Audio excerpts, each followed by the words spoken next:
Hi everyone, I'm Marguerite with Wreaths by Marguerite, where we turn ribbon mesh and a little creativity into beautiful wreaths that you will love here on our channel. Today's tutorial is all about this next storm door kit. This is number 1 of 2 fall storm door kits this year.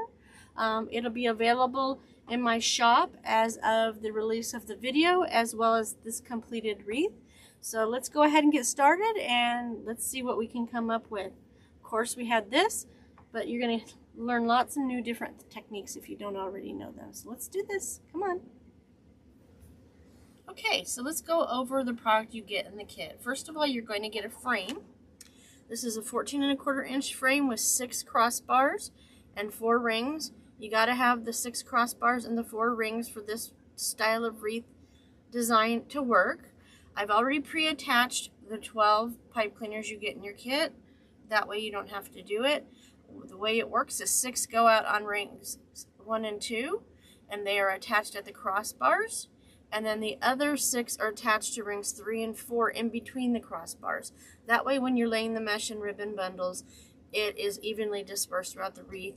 That is a lot of how you get it thin and under 4 inches deep, but you still get that fluffy look. So there's that.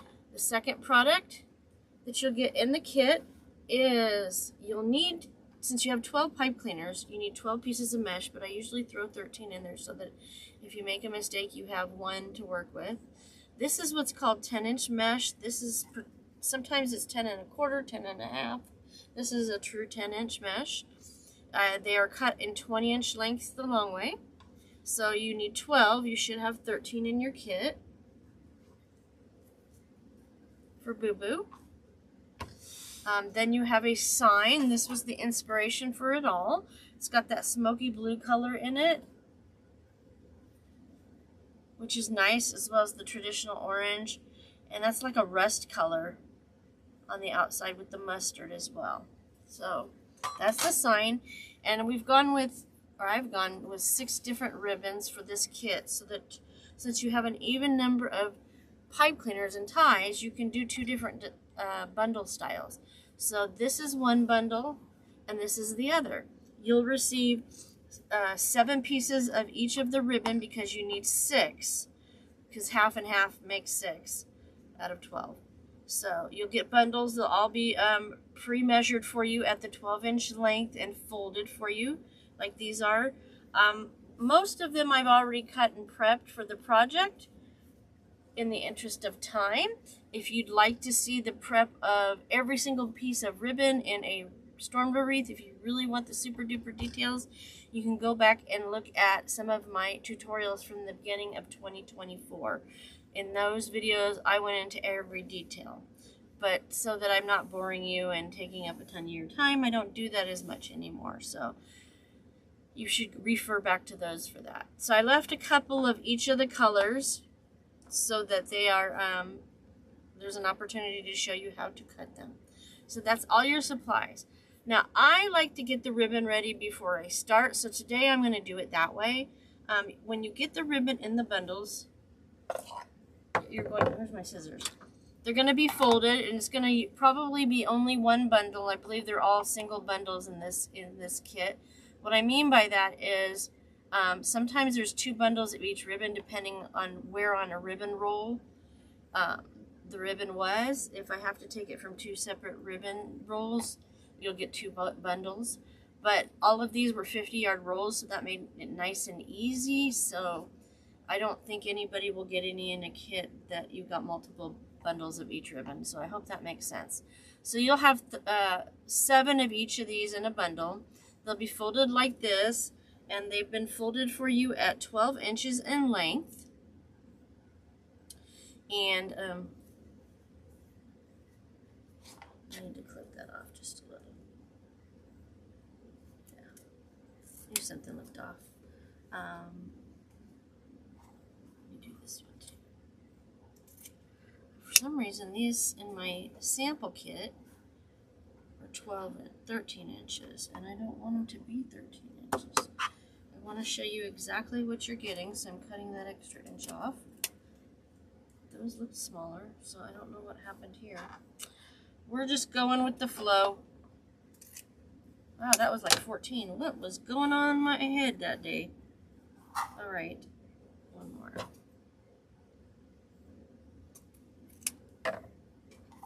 Is this right? No, this needs an inch off as well. Okay. All right, so you'll get your bundles. You'll get 7 in each bundle. They'll be folded. How I do it, I have a special board, but all you need is a ruler, and you just wrap your ribbon around the ruler. This 12-inch standard ruler is perfect for this.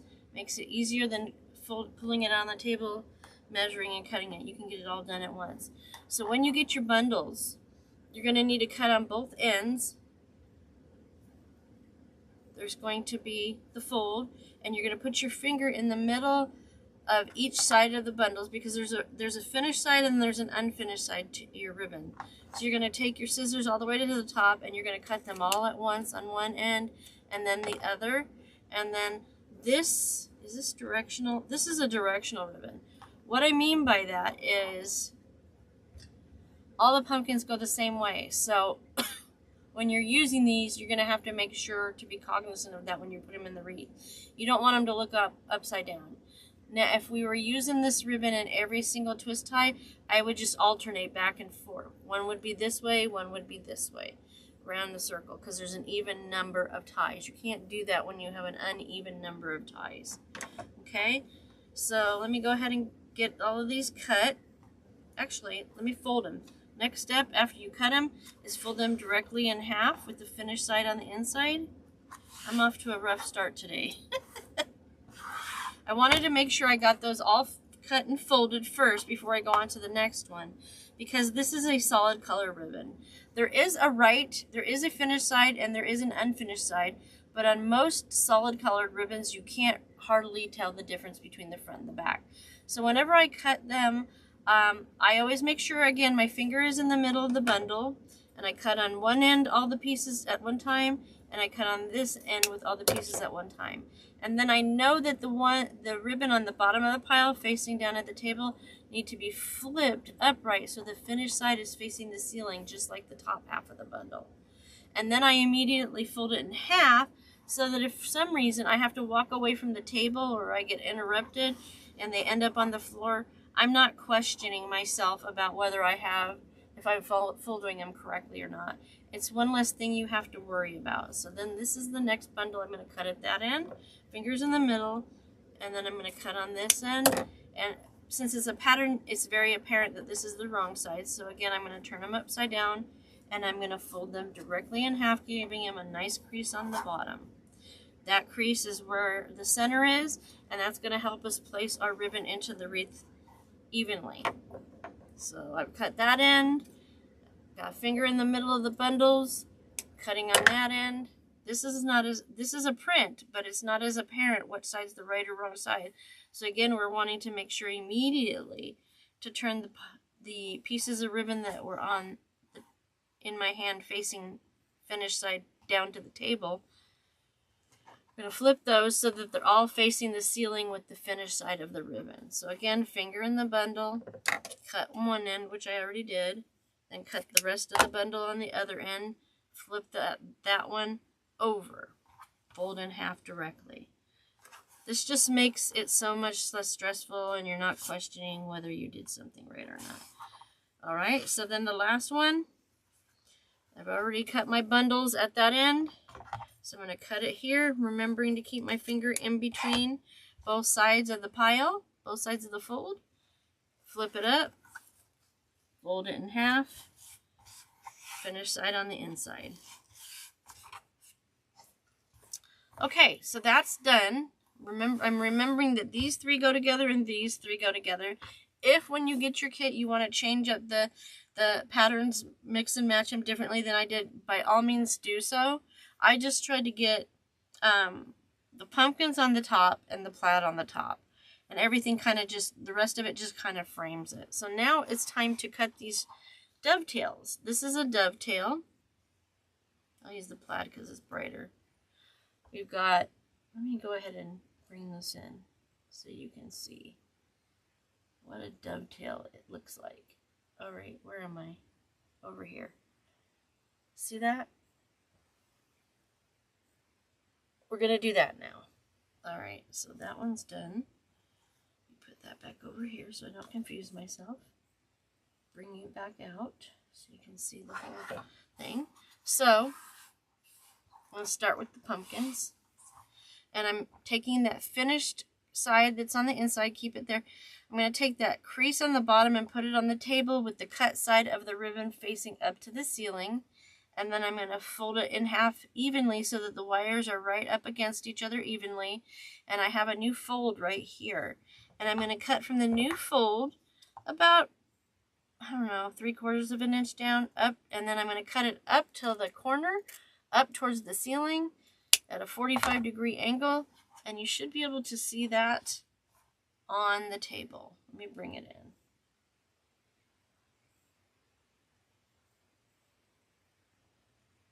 So you can see it more clearly. See that? So I'm going to leave it there while I'm cutting. Try to clean as you go. Once I get the ribbon done, I'll throw all my ribbon trash away. So finish side, nope. Crease side down, making sure your ribbon is evenly placed on top on both sides. Fold it in half with your wires evenly together and cut from this new fold to up towards the wire, up towards the ceiling, and there you have it. All right, so that was those two. Let's go ahead and do these. Crease side, folded side down.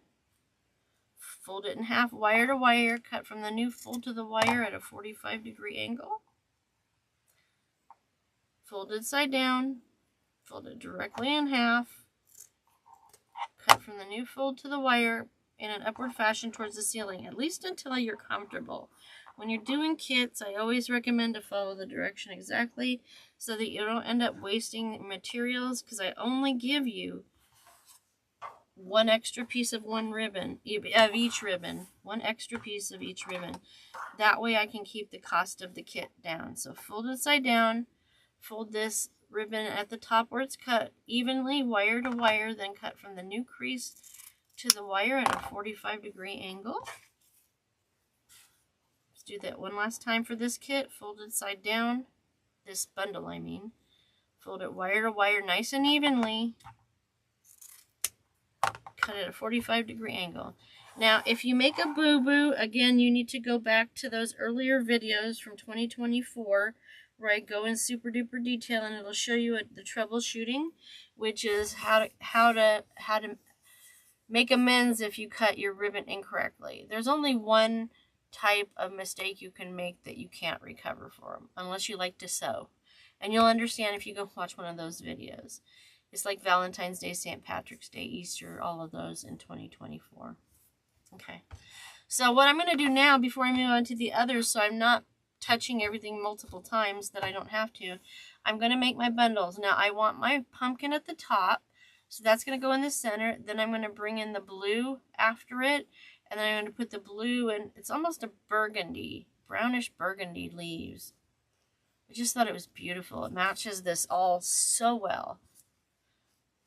So now I've got my first bundle made, and I'll put that over in the pile with the other ones that I've already previously cut.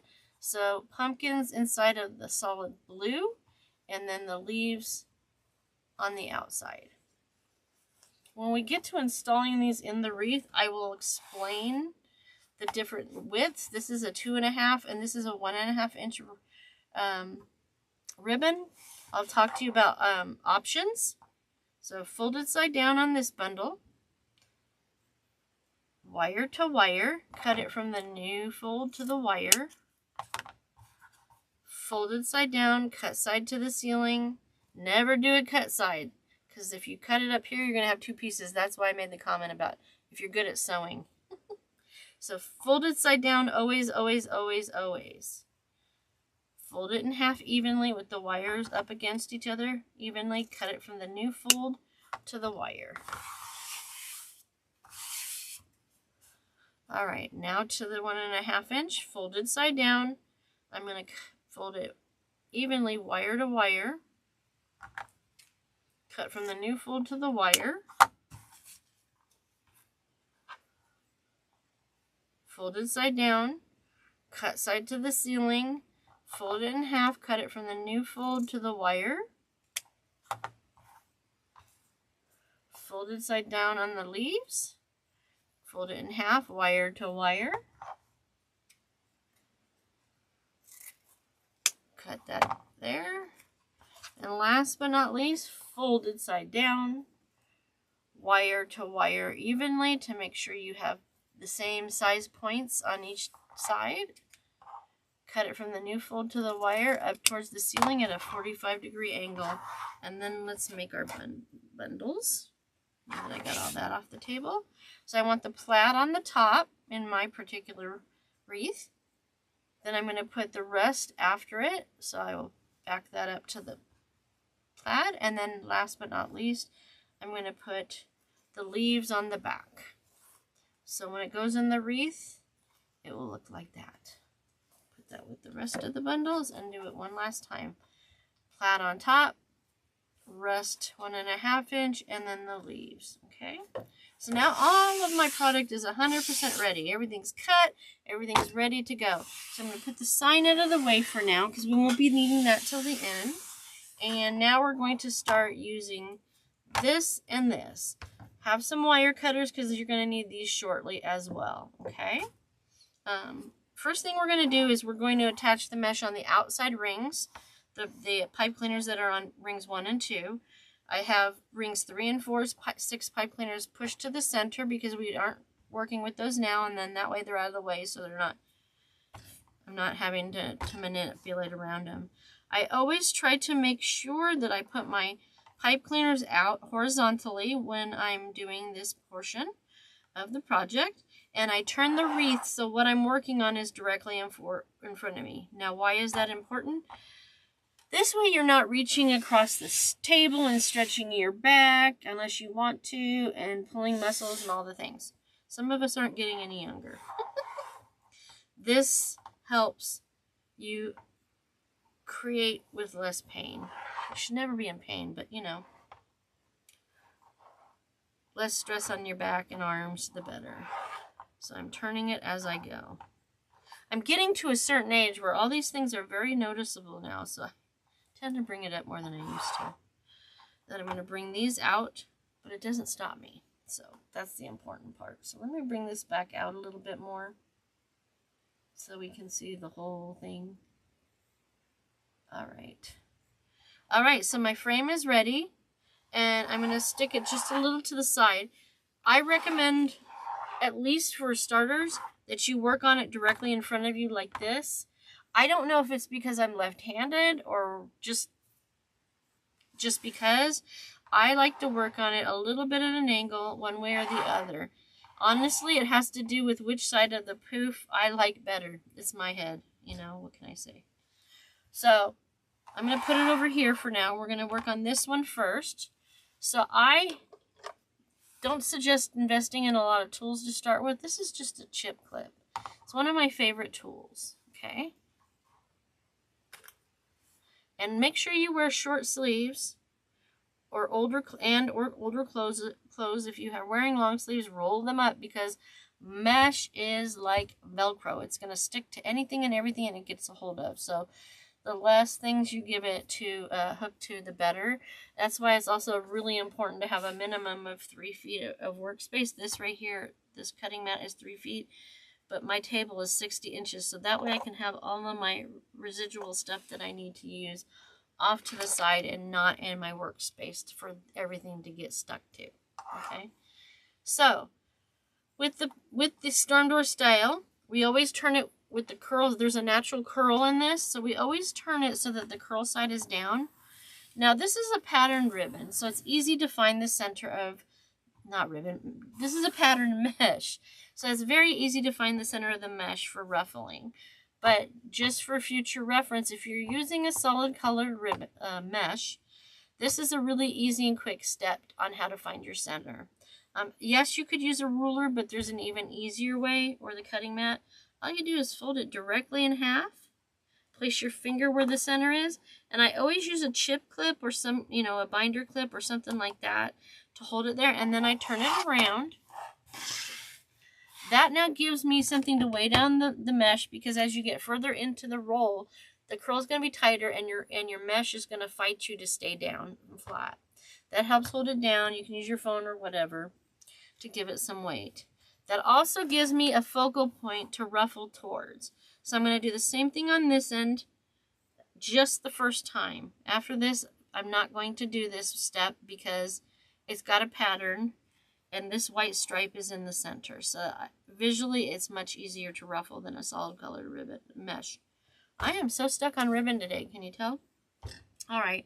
So I folded it in half. I found that this is my center, and you're going to take your thumbs and you're going to place them outside of the mesh. And you're going to take the rest of your fingers and you're going to crawl up towards that clip as evenly in the center as you possibly can. I recommend bringing the mesh down to you as you're ruffling so that, again, you're not reaching across the table and straining your arms and back. So if you can remember to do that, it helps. I mix it up. I forget sometimes. And then you take that clip off at the end and then give it one last little ruffle with your finger. And then you're going to hold the mesh even loosely in your thumb and forefinger on whichever hand is more comfortable for you. And you're doing it loosely because this is right now not even. You can see this side is smaller than this side. We want the edges to meet on both sides so that it looks like a circle as much as you can get it to. Never grab your mesh out here because when you do that, you're going to change the design in the mesh. Mesh is very loosely woven, so it wouldn't take much to change the design. So I'm just holding it in the center, and I'm grabbing down here at the point where my fingers are holding it to bring the mesh out to even up that circle on both sides. Once you have it where you want it, you just grab it, and you're going to bring that in front of you with your pipe cleaner horizontally, and you're going to put your mesh in vertically. And since there's a design in this one, it helps it make it even easier to make sure you center it. If not, just watch what you're doing. You're going to bring that pipe cleaner up, wrap it around tight and low, meaning low down towards the frame. You want to do that 2 to 3 times, tight and low, so it'll, one, hold in place, and number 2, why you want to do it low is to keep the height of the wreath under 4 inches because it is considered a storm door wreath. Then I'm going to put these up out of the way for now because I don't need them until I put ribbon in. And I'm going to take that outside cut edge over the inside cut edge. I need to make an adjustment, so I hold it at the pipe cleaner and pull on it just slightly so that my ends are even. So that's even now. Come up on this side with the outside cut edge over the inside cut edge. Now, Marguerite, why are you doing it that way? I'm putting in the mesh vertically so that my cut sides of the mesh are on the sides, horizontal to me, so that they are buried in the wreath when it's complete. That way none of the edges are subject to more fraying. All mesh frays, it's just impossible to avoid.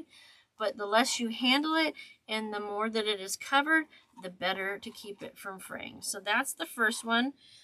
If you don't like the shape of it all, you make adjustments by holding at the pipe cleaner and pulling down at the base. I'm doing that because this tip looked very pointy and I just made it worse. So I just pull in a different spot. You'll get used to where to pull as you're creating. And it's always that way for me with at least the first few pieces of mesh on a project each time, no matter what I do. So when I put the mesh in, I don't do 1, 2, 3, 4, 5, 6. I go in and I do this, and then I skip one, then I do this, then I skip one, then I do this, then I skip one. I do that, and then I go back and do the other 3. That also helps it lay as flat as possible. It's not going to look flat when you're looking at it head on when it's completed, but it gives that illusion of a really thick wreath, but in reality it's nice and thin to put behind a screen or a storm door. So we're going to skip that one, so this one will be next. Let's move on to the next piece of mesh. This is a fabric mesh. It does have the poly in it, the plastic, but see, it frays. That's impossible to avoid. Just cut off any frayed pieces as you go along. That way you don't have to go back and look for them at the end, which is almost always impossible to get every piece that way. We're making sure to put it curl side down on the table. And now I'm just going to put my clip right here because I know that white stripe's the center. Flip it around. And then I'm just going to start gathering with my thumbs on the outside, and I'm going to take the rest of my fingers and I'm going to gather right up the mesh. Still had it on the wrong screen. I was like, what's going on? This is how I control everything with my phone. Sometimes it's my iPad, but I haven't remembered to bring it down to the studio yet lately. So I ruffled it all the way to the top, took the chip clip off, holding it loosely with my thumb and my forefinger on one hand. And I'm making the adjustments I need to get that nice and rounded. You can make more adjustments like I did once it gets in the frame. So then I'm bringing my frame back over in front of me. I'm working here. I'm putting this mesh in vertically. That white stripe is my center, so that's my center for the pipe cleaner. I'm bringing the pipe cleaners up on both sides, turning it a little bit. Can you see that? Tight and low, I'm twisting it. Tight and low 2 to 3 times. At least 2, 3 is better. But as you, let me cut that fray off. As you twist it, you lose length on your pipe cleaner and you create height in the wreath. And we are avoiding that as much as possible in the pipe cleaners. I mean, in the Stormbrew wreath. I've got 8 million things going on in my head apparently because I can't stay focused. Alright, get out of there. There you go. So remember, outside cut edge on one side over inside cut edge. And then we're going to go outside cut edge on this side over inside cut edge. And then we're going to make any adjustments we need. Apparently I'm into the pointy thing on the bottom outside edge today. It's my thing. So when you're adjusting, remember to always do it up by the pipe cleaners.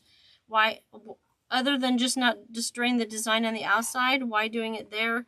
If it does adjust the design in the mesh, no one is ever going to see it except for you because it's going to have beautiful ribbon over it, another layer of mesh, and more ribbon and a sign. So sometimes I use the table mat to also make sure that I'm even on each side of the center of the pipe cleaners if I'm not sure. Because visually, looking at it with the naked eye, looks can be deceiving. Cameras always help. I can look in the camera and see if I've got it right. But you won't have a camera, so I just use the table, and at the 5-inch mark is where it should be from here to here, and it is. So it was my imagination. So we can move on now. Alright, skipping the next one and going on to the next. So that's this one. We're taking the, I like to use the edge of the table to uncurl my mesh. My clip's going to go here. Now for the rest of this layer, I'm going to ruffle it the same way. When we get to the second layer, I'll show you the way I like to do it on a regular basis. So I've clipped it, twisted, turned it. Now I'm going to go ahead and ruffle it with my thumbs on the outside of the mesh and using all my fingers and making sure to focus on that clip at the top so I can make sure I stay centered in my mesh so that it's not uneven. Stop there, grab your clip off, ruffle it the rest of the way, hold it loose. Is that right? A little bit more. That one's good. Alright. That looks like it's, no, maybe it's my imagination. Alright. Anyway, over to the frame. We're putting that mesh in vertical in this particular project. That white stripe is your center. That eliminates your need to use a ruler or fold it even. But if you want to practice doing that every time to make sure that you're consistent, go for it. I'm at the point in my career, twist it low and tight 3 times. Okay. That I can eyeball it for the most part. When I'm not sure, I still do the fold technique to find my center. Outside cut edge over inside cut edge. You do what's best for you and most comfortable for you. Bring that outside cut edge over this inside cut edge. This needs to come out just a touch right here because it's not. There we go. Yep. Okay, so now we get the first 3 done. We're going to go back and add the 3 pieces in between. go. Thank you. Don't pull too hard if they get stuck to each other. You don't want to change the design. This got a point on the end.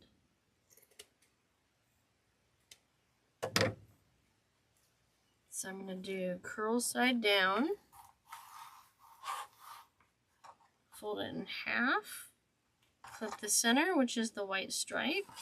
Just doing that to get it in your memory bank. And then I'm going to come down here and do it again. Ruffle it with my thumbs on the outside of the mesh so that it doesn't unruffle. Using the rest of my fingers to curl up the top to the clip. Take the clip off and finish my ruffle. Hold it loose in my thumb and forefinger. Pull towards the center right by the pipe cleaner if I need to adjust my circle. This one looks way smaller on one side than the other. So, alright, there we go. Come over here. Uh-oh, I'm losing my grip. What's going on here? Get over here. Alright. See, doing it straight like that, I really feel contorted. So that's why I like to turn it like this. My shoulders come down when I'm doing it at an angle. So for me, it's less stress on my shoulders. 2, 3, and notice that was tight and low on the pipe cleaners. Lift that out of the way. So now you have the pieces on each side of you to contend with. So you're going to take that outside cut edge over the inside cut edge and place it. And now once it's done, the mesh will help hold itself in place and it shouldn't go anywhere. Okay, that one is very pointy. So I'm going to hold it here. And I'm going to make adjustments in a couple of places. There should be a huge dip on that side to compensate. So I'm going to pull right there, right at the pipe cleaner.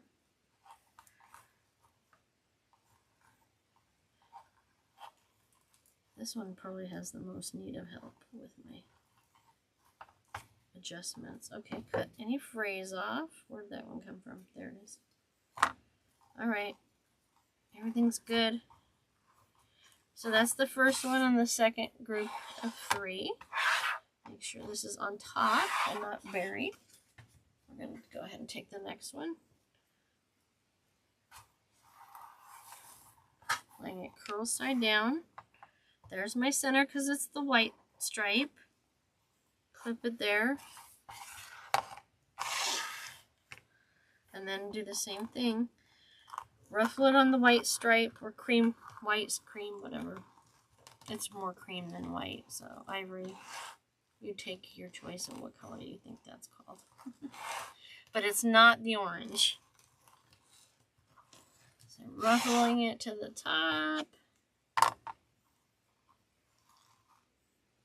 Where'd that green one come from? Oh, I was using moss for the last project. Okay, so holding it loosely, adjusting it down by the pipe cleaner. Okay, let's go over to the frame.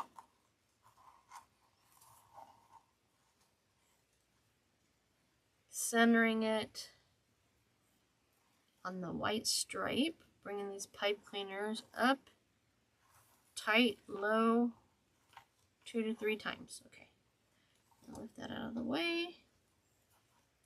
Put that outside cut edge over the inside cut edge. This one's trying to hide.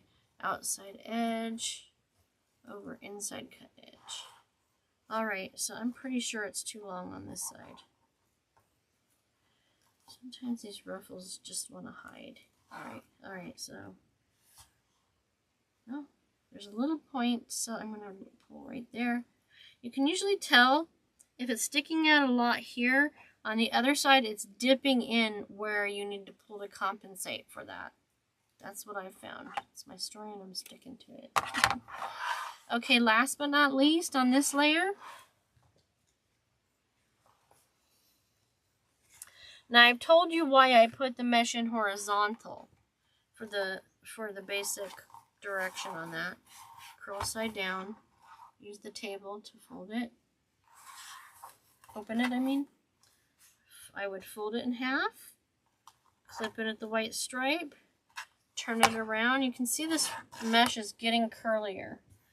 Sometimes I even throw my clippers down in the middle to help hold it, because I know I'm not going to need to get to that section yet. Usually I put it way up here. Alright, so we're going to do the same thing as we've done on the other 5 on this layer. Since there's 6 on this layer, we're ruffling it all, gathering it all up in my fingers in small little gathers, gathering it all up in my thumbs. Get to the clip, hold it in place, pull the clip off, and finish the ruffle. Hold it loosely with your thumb and forefinger. Now, I've been telling you to put it in vertically in the horizontal pipe cleaner. Now, I told you that also I do that to make sure my cut edges are hidden. Because if you put it in this way, your cut edges are going to be up and down, and then they're going to be exposed to the outside of the wreath. That's why it's important to do it the way I directed. You don't have to. You can do whatever you want. There's a lot of designers that do it the other way. That's fine. But I do a lot of craft shows. I do my best to make sure my product stays pristine. But I'm honestly, if I had done it the way that I just showed you and not vertically, there is a much higher chance that I'm going to fray it and it's not going to be pristine, and I don't want to sell something that's not pristine. So tight and low, I'm pulling that pipe cleaner, twisting it 1, 2, 3. Then I'm lifting up your pipe cleaners. That minimized the height of the mesh. Cut off any stray strings that are coming off. Ooh, I held them normal. That's weird. I'm not comfortable that way because of my finger situation. My thumb in particular, it's much easier to use scissors backwards. And it's not because I'm left-handed, because left-handed scissors is the same way.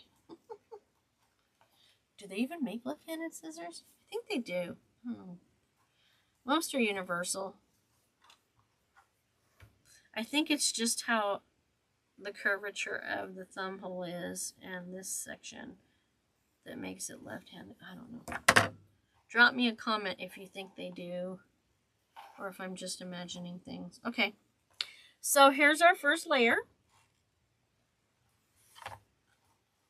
It looks like there's a gap. There is not.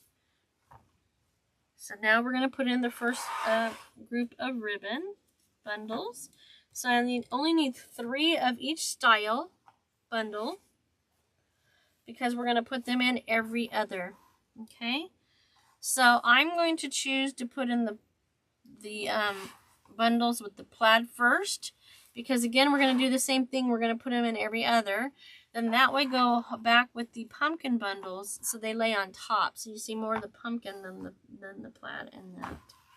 All right, so now we have to go around and take our pipe cleaners vertical to us. So for the mesh, it's horizontal. For the ribbon, it's vertical. See, once again, I'm getting them all ready so I don't have to fight with the non-existent third hand when I get to it while I'm holding my bundles. So to prep your bundles, you're going to open them up. You have that nice crease now, and that's where you know you need to fold it. You need to ruffle it and put it all in your thumb and forefinger. So I just gathered it up the center where the crease was. And I'm going to pull the edges down so that the dovetails are facing me and not left and right. And then I'm going to put that in the frame. I'm going to take that pipe cleaner and twist it tight 2 to 3 times again, so it stays low. 1, 2, 3, and then I'm going to twist up 6 to 8 times. What we're hoping to achieve here is a twist that's at right around 1 inch long. And then we're going to cut the excess off. And we're going to position our ribbon and then push the pipe cleaner down into the frame towards the center. Why did I do that inverted V before I put it in the frame? I found that it helps the ribbon stay pointed to the edge of the wreath, because on the lower layer, you're only going to see what's out here. You're not going to see the ribbon up here. So if you just lay it straight across, it's going to continue to pull itself up and into the wreath and not be seen. So to position your ribbon once it's in the frame, you're going to lift and separate, and you're going to position the bottom one first. I run my finger over the edges and pop out any bubbles that are created by the gathering. Then I'm going to lift and separate the other two and position this. I put a little curl in that if you notice. And then I'm going to do the final piece.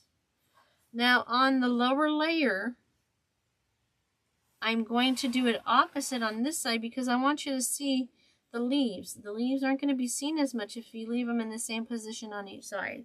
I'm going to flip this and I'm going to lift just like I did on the other side, and I'm going to bring it down towards the edge. So on this side it's the leaves first, then the lift and separate those two, then the rust 1.5 inch, and then I'm going to put the plaid up here. I like to hold it down and push in the pipe cleaner. That also helps keep it thin, making sure all my ribbons are visible and none of them are hiding under the other. That's a challenge, but we'll do that again. Just like with the mesh, we don't handle the tips, the cut edge of the ribbon, because it also can fray from handling. So when you're positioning your ribbon, grab it up further on the piece, on the tail. Not on the tail, that is.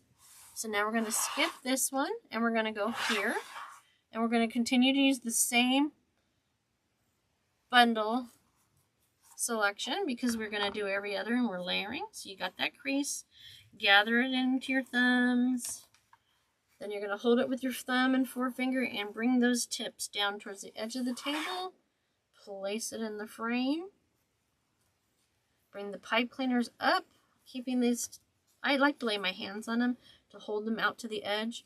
I twist this tight and low, 1, 2, 3, then I'm going to twist upwards, not tight and low, to create a 1 inch twist. Cut the excess off and throw it in the trash, okay? We're going to do the same thing on this one, and I tend to turn it, and see, it's connecting to everything. See how it is? I turn it to work on this side of the bundle that I'm want in front of me. So lift, separate, place. Run my fingers over. Lift, separate, place, position. Lift, separate, position. Position, place, whatever you're more comfortable with. Now on this side, you'll see that lots of little gathered like bubbles happen down by the pipe cleaner. That's completely normal. That comes from the gathering. You're just going to lift and separate, position that leaf, run your fingers over it. Yeah, that popped up, but we'll fix that in a minute. Lift and separate and position. When it gets a lot of bubbles in it, I just put my fingers up in there. I'm going to hold it down before I put the pipe cleaner down into the frame. And we're making sure that cut edge of the pipe cleaner is facing the center of the wreath so that it's not exposed, even though it wouldn't be on the bottom layer, and it's not susceptible to catching on anything, okay, or scratching anything. Skipping that one, we're going to move on to this one. We're going to open our bundle. We're going to gather it at the creases I made in them. I'm going to hold it with my thumb and forefinger and bring those tips down. When you're bringing the tips down, also, even though we did it at the crease, just visually make sure that they're even on both sides of the bundles. And a lot of time, this is the point where I pop out those bubbles. Not always. Bring it back over. Bring those pipe cleaners up. Twist them tight and low 3 times. 1, 2, 3. Then twist them upwards towards the ceiling about 6 or 8 times to make sure you got a 1 inch twist. Cut the excess that's not twisted off. And now position your ribbon. Lift and separate, place in there. Lift and separate, place. And then this is going to go here. All right. Then we're going to, ow, I got an itch. Lift and separate, position. Messed that one up. Lift and separate, position, and then place that. I like to press it down a little and push that pipe cleaner down towards the center. Now we get to go back and do the other 3 bundles. Okay. So remember that pumpkin design only goes in one direction. So you're going to have to make sure they all go in the same direction on this, okay? So what I'm going to do on the lower layer, on this layer, I'm going to make sure that all of the pumpkins are upright with the stems on this side, going that way. When I do the top layer of this wreath, I will do it the other way. So there's more definition and more character and all the things. So we're going to gather that,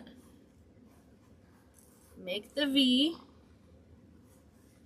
place in the wreath, twist 3 times low, twist up an inch, cut off the untwisted.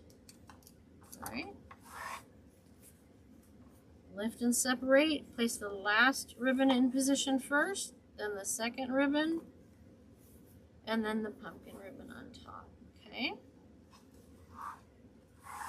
Other side. This time the leaf ribbon's going towards the center, down. Then the smoky blue, 1.5 inch, and then the pumpkin on top. This pumpkin one is a bit thicker than the others. You'll notice that. It's got a thicker feel. I'm going to hold these down, press it down a little bit, and then put that pipe cleaner up there. So you can see how it's coming along. I love this color combination. Smoke was popular last year. I don't remember the year before it being popular, but I love it. And then now there's plum. And pink has become part of just about every season. Need to do a pink kit for Halloween, but that probably won't happen this year. Twist, tight, low, 1, 2, 3, and then upwards. Cut the excess off after you've twisted an inch. Lift and separate position. Lift and separate position. Bring that down here. I am not making these super curly on this layer because there's going to be another layer of mesh and ribbon on top. So our biggest concern on the bottom is making sure those tips are out to the edge of the wreath so you can see what's going on. So now on this side, lift, separate, and bring the leaves down. Then the smoky blue. And then the pumpkins last. Alright, that's a big old bubble. Okay, I'm going to hold it down while I place the pipe cleaner like that. I find that that really does help. You'll find your way. Ruffling it. Sometimes I do it from the opposite side instead of from me to the top of the table. This is just about breaking up the routine a little bit. Getting that ready, putting that in. Put that tight and low. 1, 2, 3. Then upwards. 1, 2, 3, 4, 5, 6. Cut the excess untwisted pipe cleaner, throw it in the trash. Lift, separate, place. Lift, separate, place. Okay. And then this side. That one's way longer, so I'm going to adjust it. I don't know how that happened. Probably missed it earlier. So, lift, separate, place. Lift, separate, place. Okay. And then tuck the pipe cleaner in. So there is our first layer.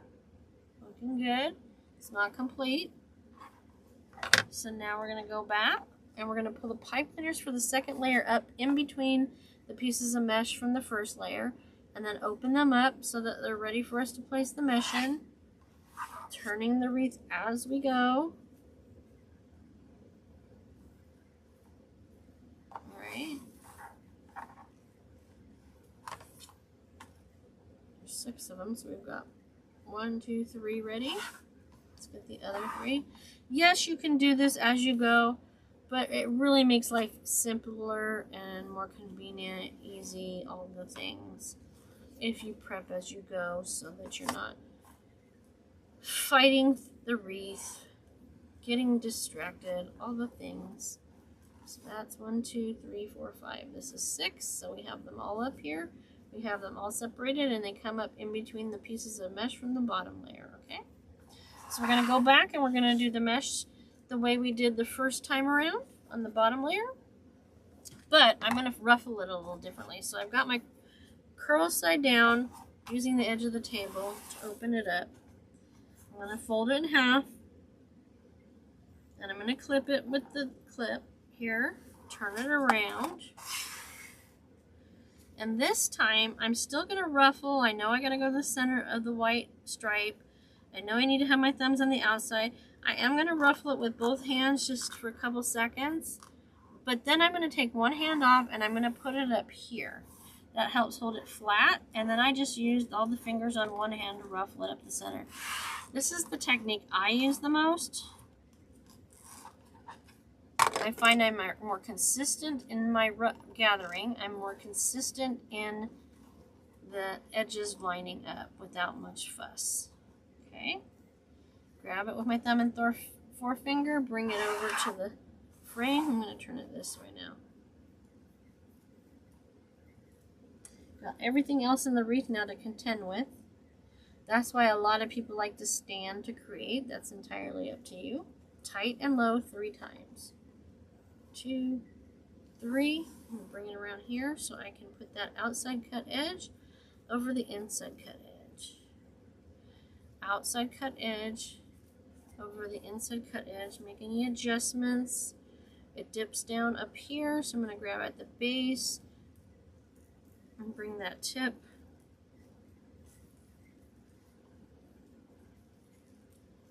this is fighting me, but it also, like I said, I have all that other product underneath of it now to contend with.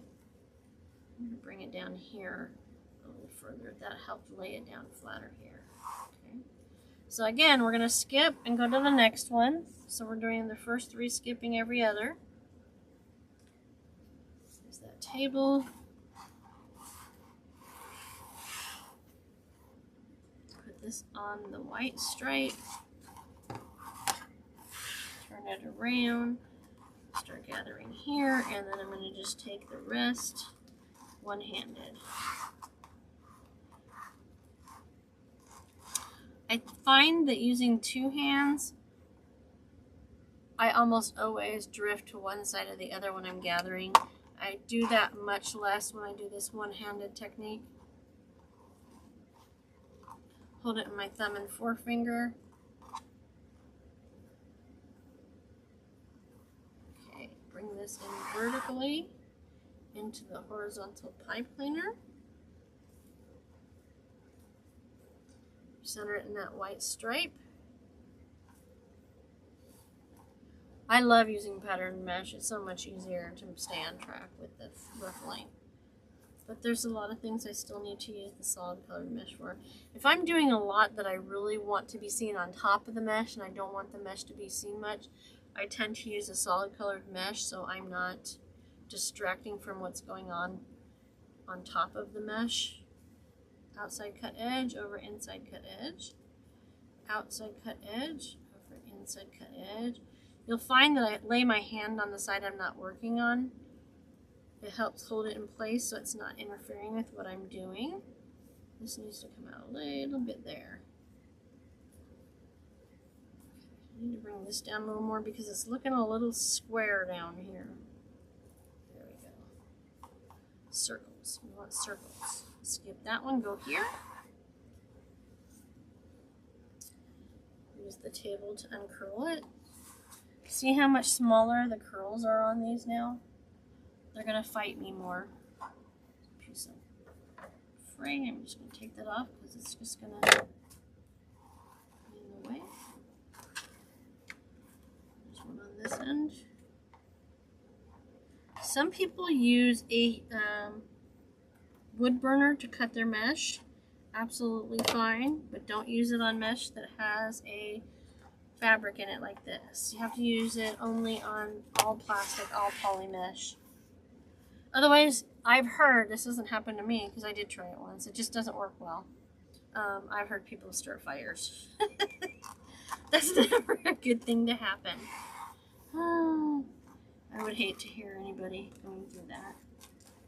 So again, I'm ruffling with one and holding it down with the other. That's particularly helpful as we get into the center of the roll of mesh. Since the curls are tighter, I'm going to hold that with a thumb and forefinger. Make sure everything's lined up.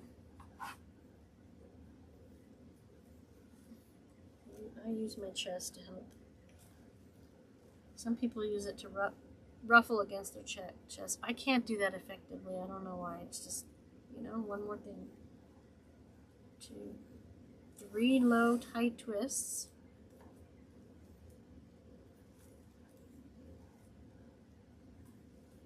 Bring that outside cut edge over the inside cut edge.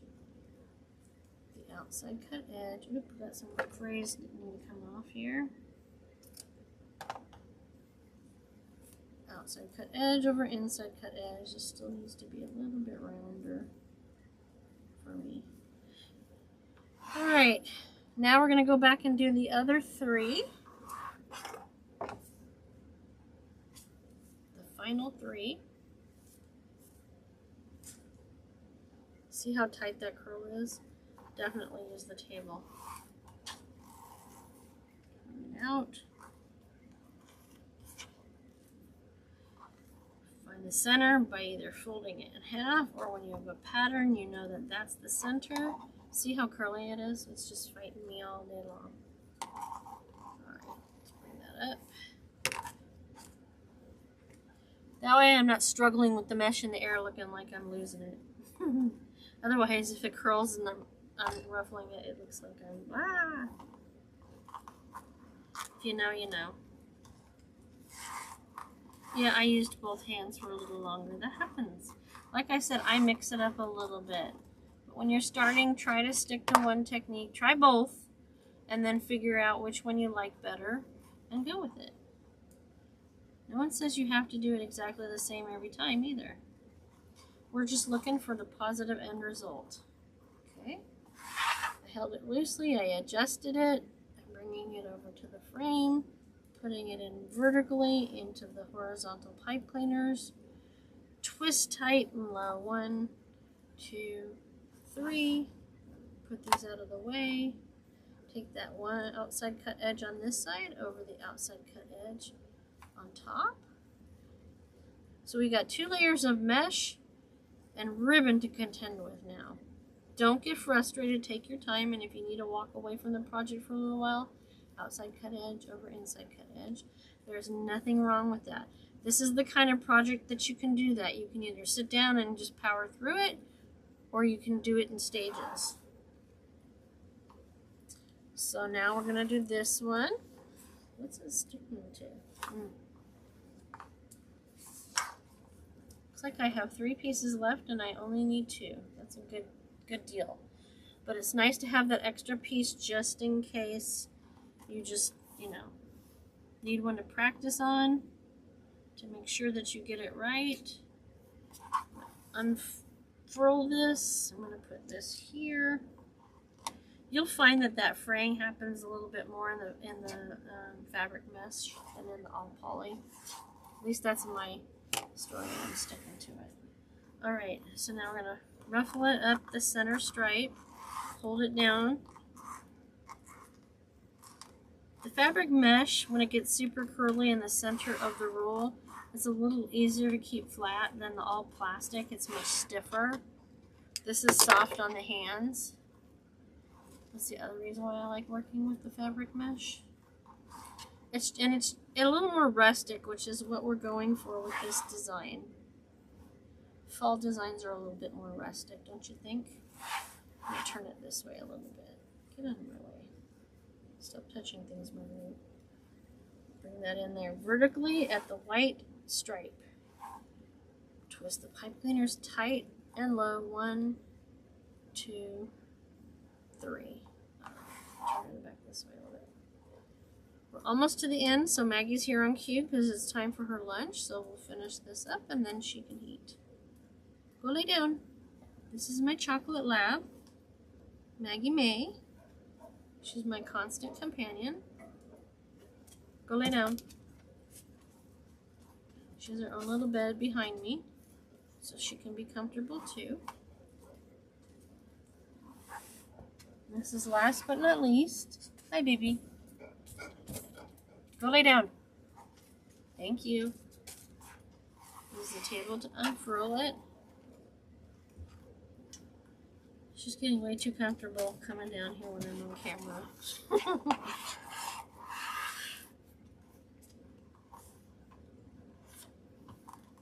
Ruffle that. I'm teaching the people, baby girl.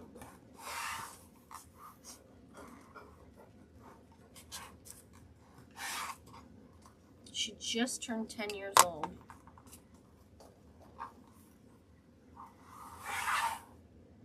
Now she's investigating. Research, right? There's that tail. Wagga, wagga, wagga. Song of her people. So that's the last one. That one was in vertical. Twist and tighten low on the pipe cleaner 3 times. Bring that outside cut edge over the inside cut edge. Outside cut edge over the inside cut edge. That one came out just about right. Alright, so there is that. We've got a spare piece that you can use to do a ruffle if you have the extra pieces of ribbon. So now we're going to go back and open these pipe cleaners up vertically because that ribbon's going to go in horizontally. But with a standard license plate frame sign, I put the sign in first. If you've got a circle or a heart or a star or something like that, I put the ribbon in first. But because this is a square, it looks really nice to have the ribbon frame the sign. So the sign you got came with 2 holes, and I added one on the bottom on each, so we didn't have to put anything on the back. I just used a jewelry hole punch to give you the extra hole there. So I don't need this anymore. And I'm going to put the sign in, so I'm going to stand up to do that so that I get it nice and even. You have 6 ties. One of them is at 12 o'clock and one is at 6 o'clock. That's how you know where your center is. And I'm going to move the pipe cleaners to the side on the other 4 because I'm going to place this here. And I'm going to use these 4 to attach the sign. So let me get this through. And when we put the sign on the wreath, we don't go around the circle when we put the sign in. We go corner to corner so that we make sure that our sign is centered. So, figure out where the center of your wreath is, make sure that's correct and even and look straight. And then what we're going to do is we're going to put a little pressure on the sign, but not a lot, because we want it to be nestled in the wreath but not squishing the mesh too much, okay? Just a couple twists on each side.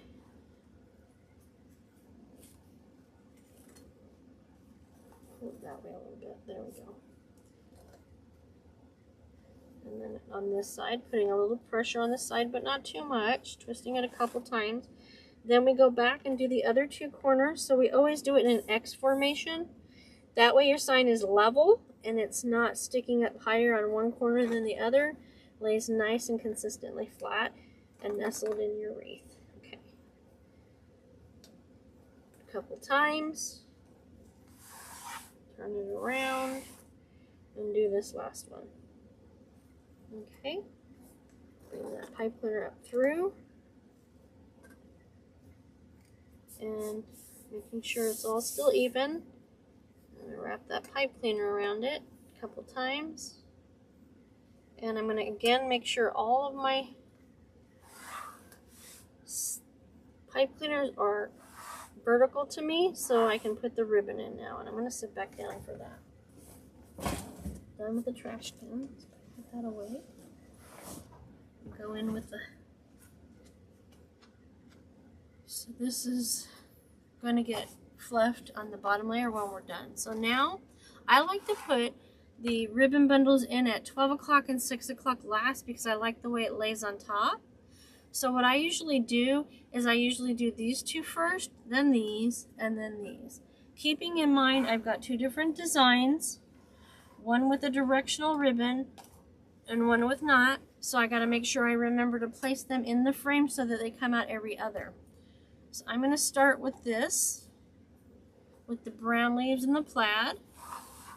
I'm going to move that to the side a little bit. Now this time we're going to ruffle it where the crease is, just like we did on the bottom, but we are not going to do the inverted V. If you want to, you can, but this I'm going to put in here. I'm going to twist it a couple times. 1, 2. Again, doing it tight and low so that we're not using up all the pipe cleaner and keeping this wreath under 4 inches deep. Okay? These are my next tools. So now we're going to position all of our ribbon. I'm going to lift and separate, place the bottom one. Lift and separate, place the center one. Lift and separate and place the top. I am going to give it more curl because even in a storm door, you can have it curly. All it's going to do is the storm door is going to lay it down a little flatter, but it won't look crushed. Now the other difference on the top layer, you can do the pattern of the ribbon exactly the same, where one side's different from the other. But I'm not going to do that on the top layer. I like to have it the same on both sides. So lift, separate, position. Give that a curl. Lift, separate, position. And then lift, separate, and position. So that one's trying to hide. If you have a problem getting your ribbon nice and curly, a pen, a pencil, or a little dowel like this, just go like this. And it gives it a lot of curl. I actually learned that from a student. So that was a pretty cool win. I'll address this at the end. So now we're going to go in with the blue pumpkins, and I have to remember to keep my pumpkins right side up wherever possible. So I'm opening that bundle, gathering it, no V, no inverted V, so I'm immediately coming over here. So see how it's going to overlap the other bundle? It's layering, gives it more texture.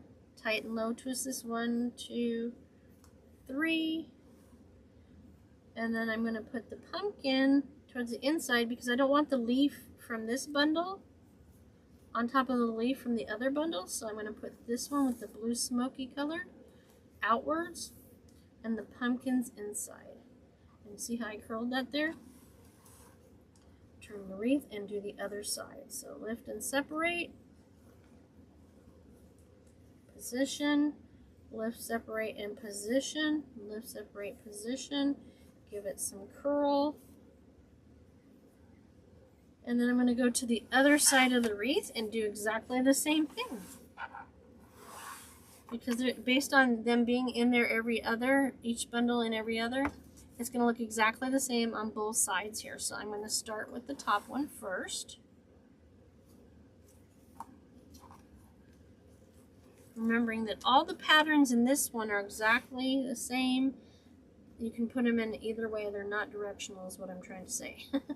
2, 3, tight and low.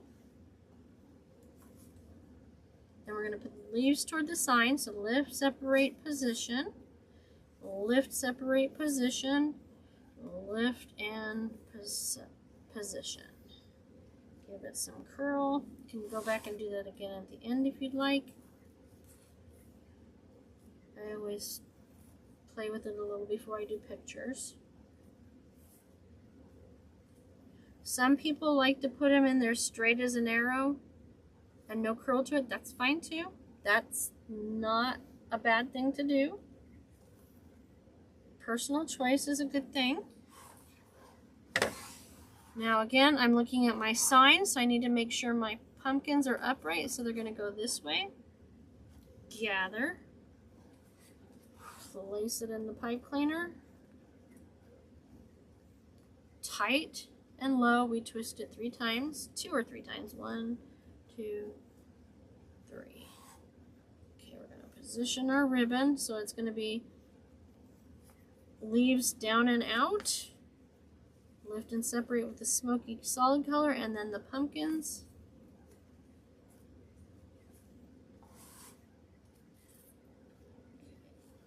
lift, separate, position.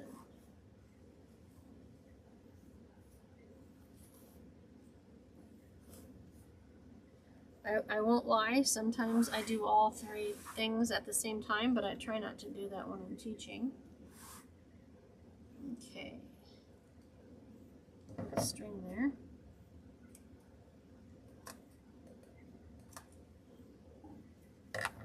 Alright, so these are the pumpkins. So in between at 6 o'clock is going to be the plaid. Ruffle, gather, whichever term you want to use. Make sure these are positioned well. Place that in the center. It'll hold everything down. Twist. 1, 2, 3. Tight and low. Now this is going to have the leaves up, so lift, separate, position, lift, separate, position. Get those bubbles out. That should be straight out, and these should be sprawled out like that. Lift, separate, position. Lift, separate, position.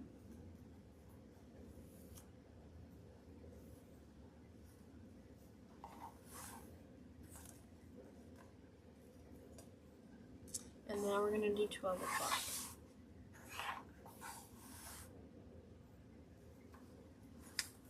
So you can go either way with the pumpkins on the top. I'm going to go with this way. Because either way, one's going to look a little different than the other.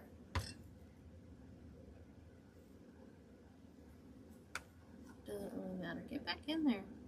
See, I dropped it. Now I know the top is this way because it's been creased.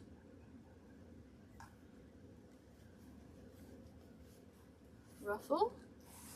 Put it in. Tight and low. Twist the pipe there. 1, 2, 3.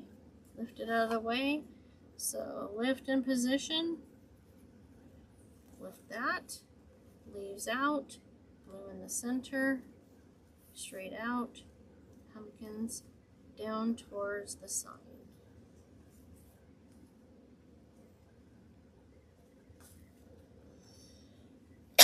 Second and final side.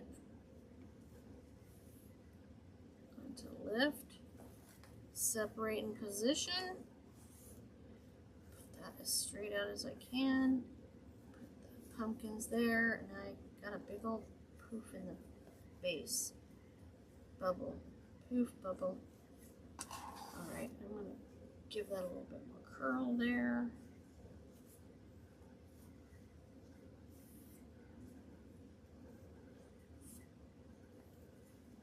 Alright, so see all these pipe cleaners?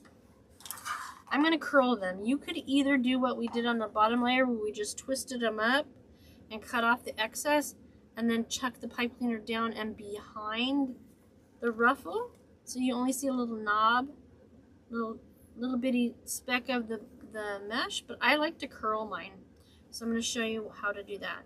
You don't need any special tools. You can use a pen or a pencil, but I do have this little dowel, so any of these are the right diameter to curl your ribbon. So I just make sure, first of all, that the pipe cleaners are even. It just bugs me. No one's going to see that they're slightly off once I curl it, but just, you know, that's me. You do what you want. They also make cute little buttons that have a shank on the back, a little loop, that would look great on here.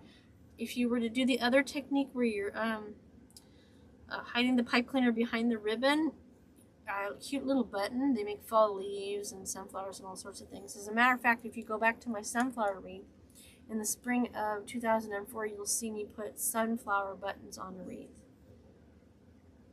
Another way to accent these, you can do all sorts of stuff. You could put florals in here, but you also want to be cognizant that you're not going over the 4 inches. So I'm wrapping it around and rolling it towards the sign on one side. You can either pull them out so you can see the squiggle, or you can just tuck them in, which is what I normally do, unless I'm putting something on the tips of the pipe cleaner, like styrofoam balls or something. I do that on 4th of July a lot. You want to see all of it. Like a corkscrew.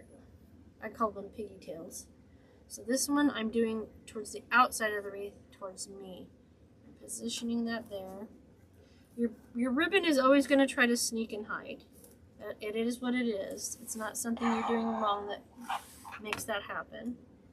Alright, is that one even? Ever so slightly. The reason that they come out slightly uneven is how you are twisting them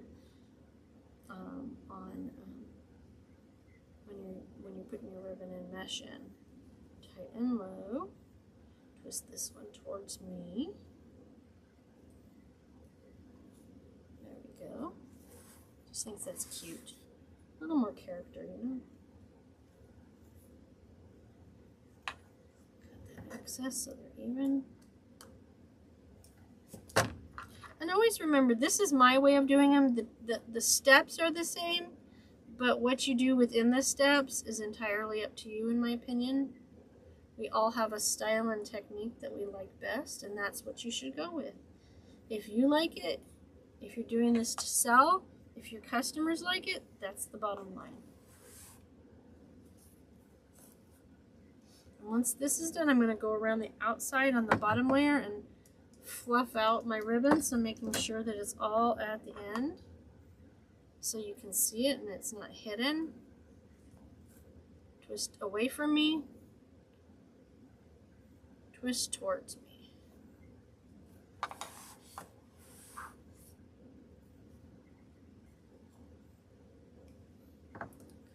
Oh, it's almost non-existent. Why did I even do that?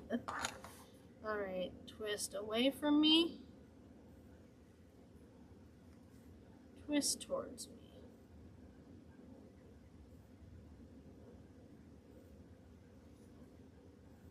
Alright. And last but not least, well, now that one's even. Very good, Marguerite. Doesn't matter. Twist away from me. Twist towards me.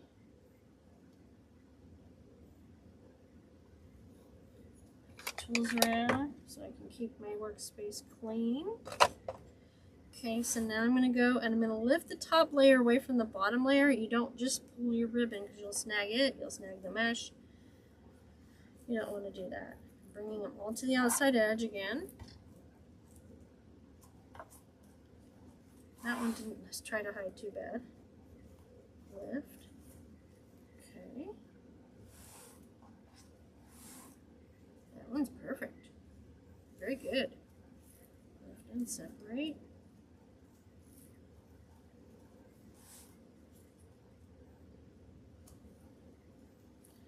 Oh, I know what I was going to tell you with the ribbons. You can either use 2 ribbons or 3. If you only use 2 ribbons, make sure they're the 2.5 inch wide ribbons. If you do all 1.5 inch ribbons, you're going to want to do 3 for coverage unless you really want people to see the mesh. Your mesh is pretty much just your solid foundation. You're only going to see a little bit of it, as you can tell.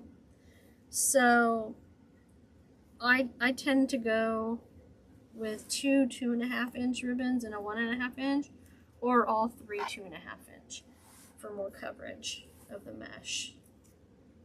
Just depends on the project. There's no exact science to it that way. I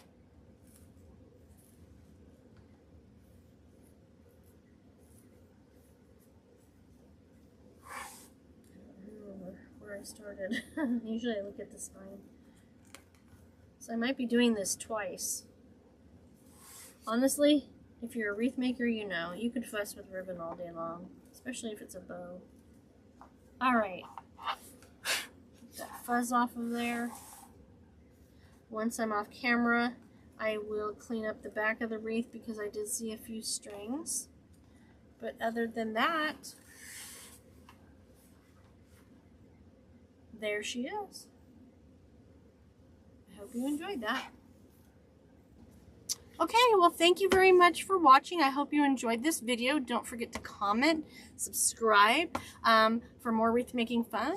New videos premiere every Sunday at 1 p.m. Mountain Standard Time. New content every time.